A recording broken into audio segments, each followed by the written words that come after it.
Messieurs, bonjour, merci d'être avec nous sur Radio Côte d'Ivoire. Nous sommes numéro 1 sur l'info et le sport. Bienvenue dans cette deuxième session de l'information. Voici le journal. Charles Cablan, bonjour. Bonjour Esther. Dans l'actualité de ce jeudi, le fonds de soutien Covid-19 aux entreprises, les conditions de son octroi aux entreprises changent. Désormais, il est exigé une baisse de 10% du chiffre d'affaires au lieu de 25%. Et puis dans le secteur informel, cette aide va se traduire par une enveloppe unique de 250 000 francs CFA. Décision du Conseil des ministres tenue hier mercredi. Renforcement des capacités de la marine, de l'armée de terre et de l'air. Ces trois forces ont été soumises à des exercices. La deuxième édition de Requin 2 a eu lieu hier en présence du chef d'état-major général de l'armée. Et puis la purge au sein des forces de défense et de sécurité de la Guinée se poursuit. Après l'armée, c'est au tour de la police. 537 agents viennent d'être mis à la retraite par décret signé par le chef de la junte au pouvoir, le colonel Doumbia Mamadou. Voilà donc pour les titres. Radio Côte d'Ivoire, le journal. Bonjour et merci de votre présence.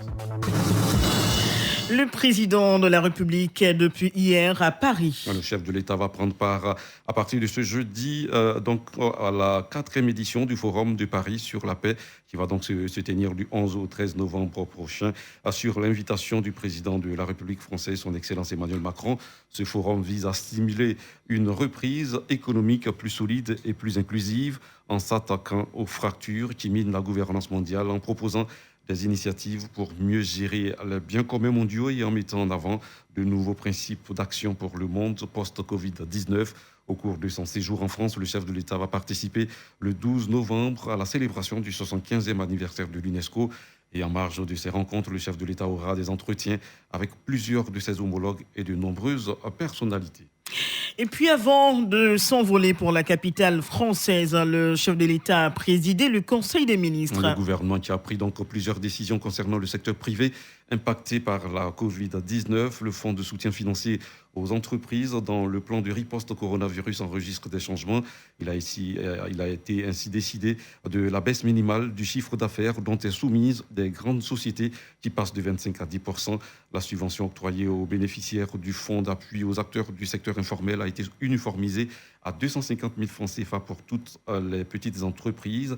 Le Conseil a adopté une communication relative au point des opérations des fonds Covid-19 à la fin octobre 2020 et aux perspectives d'utilisation de ces fonds. Le point de cette répartition avec Corona Congo. Sur les 10 premiers mois de l'année 2021, ce sont au total 27,953 milliards de francs CFA qui ont été décaissés au profit des grandes entreprises, des petites et moyennes entreprises, du secteur informel et du Fonds de solidarité et de soutien d'urgence humanitaire dans le cadre de la lutte contre la Covid-19. Le point de ces opérations avec le ministre de la Communication, porte-parole du gouvernement, Amadou Koulibaly. Ce sont 8,4 milliards de francs CFA d'appui financier qui ont été octroyés à 39 grandes entreprises. C'est un total de 4,67 milliards de francs CFA de soutien qui a été accordé à 152 PME. En ce qui concerne le FASI, c'est un total de 9,659 milliards de francs CFA de subventions qui a été accordé à 38 637 acteurs. Ce sont 5,584 milliards qui ont été décaissés pour des transferts monétaires au profit de 68 267 ménages vulnérables et pour des soutiens financiers à 1727 travailleurs mis au chômage technique du fait de la Covid-19. En vue d'apporter des soutiens à un plus grand nombre, le gouvernement a apporté des changements dans le dispositif des fonds. La baisse minimale du chiffre d'affaires pour justifier l'impact de la Covid-19 passe à 10% contre 25% initialement. Pour le fonds qui est octroyé aux bénéficiaires du FASI, il a été uniformisé à 250 000 francs contre des montants différenciés par secteur. En outre, les contrôles en amont seront désormais renforcés, particulièrement sur les fonds dédiés aux entreprises, en vue de s'assurer de l'authenticité et de la conformité des documents fournis. Le compte rendu signé Corona Congo. Parlons maintenant du Télélias, cette plateforme dédiée au dépôt en ligne des états financiers. Elle assure la fiabilité, l'unicité et la permanence de l'information financière, instrument indispensable à la vie économique et financière et bénéfique pour les entreprises de petite taille. Pour le ministre du Budget et portefeuille de l'État, Télélias doit être un instrument sur lequel l'ensemble des acteurs du secteur des finances doivent régulièrement échanger. Moussa Sanogo. Que les acteurs, même en leur sein, saisissent ces opportunités-là. Les entreprises de taille plus petite sont celles qui participent le moins, alors que ce sont elles qui, plus que d'autres, ont besoin de grandir, ont besoin de financement. Donc il faut que ces opportunités soient saisies. L'État peut travailler à créer des opportunités, mais saisir les opportunités, ça c'est le fait des différents acteurs économiques. Alors on voulait vraiment compter sur vous pour être des relais au niveau de l'ensemble de vos forats et faire en sorte donc que cet outil-là soit utilisé par tous et qu'il nous permette d'envisager l'avenir avec beaucoup de sérénité.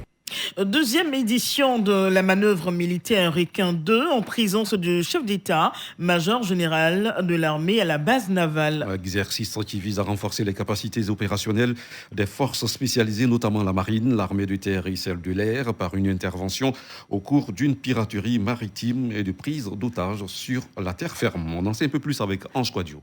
Une dizaine de rebelles d'Al-Batoula, armés de Kalachnikov AK-47, ont attaqué la plateforme gazière Alpha. Informé de la situation, le chef d'état-major général des armées a réuni les hauts responsables des forces spécialisées. Après le plan de la situation présenté par le capitaine de vaisseau Palé Diami et l'exposé du capitaine de corvette Ali Cédric, il s'agit pour les forces régulières d'intercepter et détruire les armes de l'ennemi. Les instructions du CEMAG sont fermes. Une bonne communication entre les troupes engagées et une bonne coordination des opérations.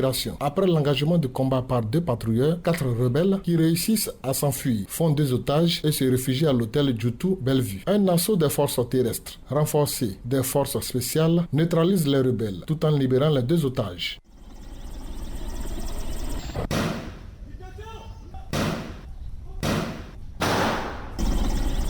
Mais avant l'intervention de nos hommes, les rebelles ont eu le temps de poser une bombe qui sera finalement désamorcée par l'équipe de déminage. Ce scénario digne d'un film hollywoodien n'est rien d'autre qu'une manœuvre militaire dénommée Requin 2, général de corps d'armée Doumbia Lassina, à l'issue de cet exercice. Il s'agissait simplement pour nous d'évaluer les capacités de la Marine nationale à manœuvrer dans sa sphère de compétences, la mer territoriale. Deuxièmement, d'évaluer l'interopérabilité entre nos différentes armées, entre la Marine nationale, l'armée de terre, l'armée de l'air. Appui de l'armée de l'air au profit de la marine nationale dans une action en mer territoriale, l'appui de l'armée de terre à la marine pour une action qui a commencé en haute mer et qui se prolonge sur terre. Nous avons relevé plusieurs points de satisfaction. Nous ne sommes pas à notre premier exercice. Et tous ces exercices aujourd'hui nous ont permis d'atteindre de nombreux points de satisfaction. Le moral des troupes est au beau fixe. Je voudrais rassurer les Ivoiriens que leur armée est prête à faire face. La première édition de la manœuvre militaire Requin a eu lieu le 17 juin 2019. Puis cette page noire, la culture ivoirienne en deuil. Zaï Biton Koulibaly a posé définitivement la plume. L'auteur est décédé hier mercredi des suites d'une longue maladie. Il était âgé de 72 ans. Depuis quelques années, sa santé s'était dégradée et l'avait tenu loin des espaces littéraires. Ce Rosita revient sur le parcours de l'homme. La légende de Sadio, les hommes, les femmes, la bête noire. Ces titres ne laissent personne indifférent en Côte d'Ivoire. Amateurs de littérature ou non, tous les Ivoiriens ont entendu parler au moins une fois dans leur vie de Biton Koulibaly. Ces textes basés sur les relations hommes-femmes rencontraient un succès fou auprès du public. Plusieurs fois best-seller, Isaïe Biton Koulibaly est l'un des écrivains africains les plus lus. Il s'illustrait particulièrement à travers le roman, les essais et les nouvelles. Pour Eti Baker, président de l'Association des écrivains de Côte d'Ivoire, c'est une énorme perte pour notre pays. Il est celui qui a fait vraiment la promotion de la lecture en Côte d'Ivoire. Par ses livres dessus, il a fait donc beaucoup en faveur de la lecture en Côte d'Ivoire. C'est un symbole fort qui est parti. C'est un doyen, il est le plus prolifique, il est le plus lu. Donc c'est une perte pour nous. Isaïe Biton Koulibaly a été par ailleurs le correspondant de plusieurs magazines, notamment la célèbre revue internationale féminin Amina, depuis plus de 15 ans. L'auteur a été célébré à travers plusieurs récompenses et distinctions, dont le prix d'excellence 2016 de littérature décerné par le président de la République. Isaïe Biton Koulibaly est officier de l'ordre culturel ivoirien. Et puis dans le reste de l'actualité en Guinée, le CNRD réorganise les forces de sécurité. 537 policiers dont le directeur général ont été envoyés faire valoir leur droit à la retraite par un décret du chef de la junte et président guinéen de la transition, le colonel Mamadi Doumbouya. Le décret a été lu sur les médias d'État mardi dernier. Il y a quelques semaines déjà, 1 millier de soldats et 44 généraux de l'armée avaient également été mis à la retraite, tous considérés comme des piliers du régime de l'ancien président Alpha Condé. Les nouvelles autorités assurent qu'il n'y a pas de chasse aux sorcières. Vaste réorganisation qui intervient dans un contexte où le président de la transition cherche à apaiser les esprits pour éviter d'être lui-même remis en question par cette corporation. C'est une stratégie pour stabiliser le système et gagner en popularité vis-à-vis d'une institution minée par des problèmes de gouvernance, selon un observateur. Et puis, à 2 jours de la fin de la COP26 à Glasgow, en Écosse, la Chine et les États-Unis ont annoncé un accord surprise. En effet, dans une déclaration conjointe, les 2 plus grands émetteurs de gaz à effet de serre s'engagent à renforcer l'action climatique.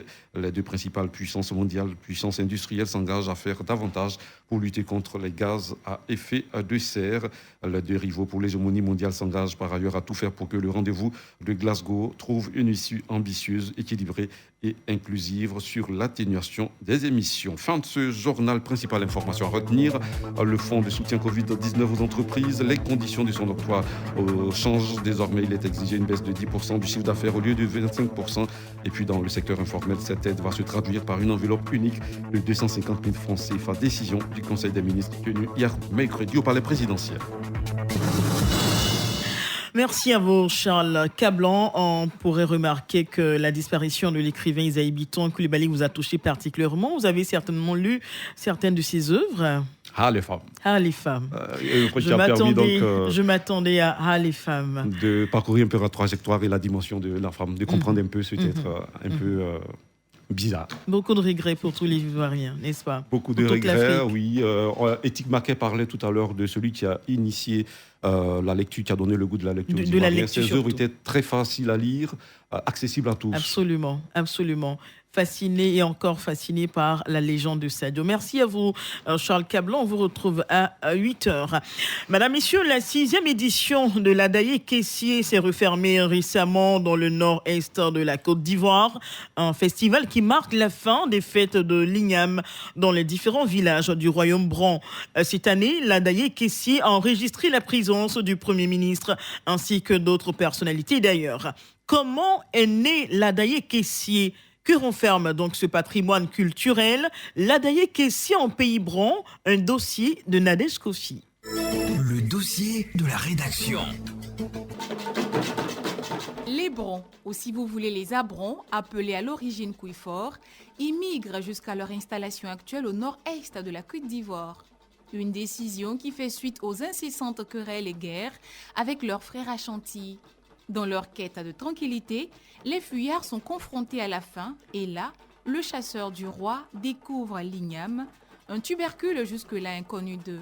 En accord avec Tanoé, la divinité du peuple, les jumeaux du roi, appelés Ata, dotés d'un pouvoir surnaturel, ont la lourde charge de s'assurer que le tubercule est consommable. Les explications de Bini Kwame, conseiller spécial de la fondation Adaye Kessié. Et quand les jumeaux ont mangé, ils ne sont pas morts 30 jours après. La première fête des Ata, quand eux, ils ont consommé l'igname, ça s'appelle le Foyo. Et ça ne peut être que le vendredi. Le roi a dit, bon, comme mon peuple souffre, c'est la guerre, on n'a pas de champ, alors je vais demander aux personnes vulnérables de la consommer pour avoir la vie sauve. Donc les bébés, les enfants, les femmes enceintes, les jeunes, les vieillards ont consommé l'igname. Ils n'en sont pas morts. 12 jours après, le roi a dit on va organiser une deuxième rituel de l'igname qui va s'appeler la fête des ignames. Dès la consommation du tubercule par les personnes vulnérables, naît le Mouroufié ou fête des ignames en Pays Bron. Bini Kwame. Le Mouroufié, c'est ça, la fête des ignames qu'on appelle fête des ignames en Pays Bron. Et c'est le jour de ce Mouroufié, on sort tous les tabourets royaux dans toutes les provinces, dans les villages pour les adorer. Parce que c'est la consommation de façon générale proclamée par décret royal. Mais à quel moment le roi consomme-t-il l'igname? Les explications de Bini Kwame. Le 12e jour après la grande rituel de la fête des ignames dans toutes les provinces que le roi mange l'igname. Et c'est ça qui est la fête du roi et il invite ses chefs de province, ses chefs de canton, tout son peuple à venir l'assister pour fêter le dernier rituel de l'igname. Et en même temps, il tient son conseil royal pour faire le bilan de l'année écoulée et ensuite il fait la projection du futur pour son peuple. Voici donc comment est né l'Adaye Kessié. L'Adaye Kessié est donc la célébration de la fin d'année en pays bron, un peuple dont le calendrier compte 9 mois de 42 jours. Pour rappel, une fois sur place dans la région du Gontougo, les guerriers brons signent des traités d'amitié et d'alliance avec les populations environnantes et s'organisent. Une organisation pyramidale digne d'un État avec un roi au sommet qui règne sur 5 provinces, des cantons, des villages, des quartiers et des familles, avec à chaque niveau un chef.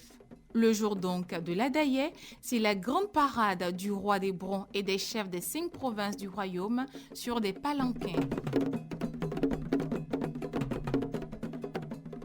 Cette année 2021, l'Adaye Kessié s'est tenue autour du thème « Peuple bron, bravoure et honneur ».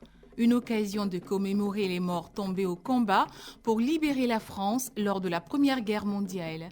Bindi Ouattara Daouda, commissaire général de l'Adaye Kessié. Nos parents étaient allés en France combattre, libérer la France en tant qu'alliés, en tant que partenaires. Alors c'est cette coopération que nous reprenons aujourd'hui. Nous n'avons pas été forcés puisque tout était organisé par le système royal. C'était volontaire. Donc il y a eu 2 princes qui ont fait cette guerre et qui ont perdu leur vie là-bas. Donc c'est pour dire que c'était un honneur, une fierté pour les Brons à l'époque de partir combattre pour leurs partenaires qui étaient la France. C'est cette bravoure-là que nous avons voulu témoigner et cet honneur-là que nous avons voulu célébrer. L'Adaye est un festival qui a réuni en plus des Brons des populations d'autres régions, à l'instar de Eugénie. Ça m'a plu. Cette année, c'est bien ordonné. Vraiment, c'était bien. Ce que je n'ai pas trop apprécié, je souhaiterais que le gouvernement de Côte d'Ivoire puisse mieux subventionner ou aider le commissariat de l'Adaye Kessié pour qu'elle puisse mieux l'organiser. L'Adaye Kessié, occasion de promouvoir et pérenniser la culture et la langue bron, comme tous les festivals en Côte d'Ivoire, gagnerait à être amplement soutenu pour une exportation du patrimoine ivoirien. C'était le dossier de la rédaction.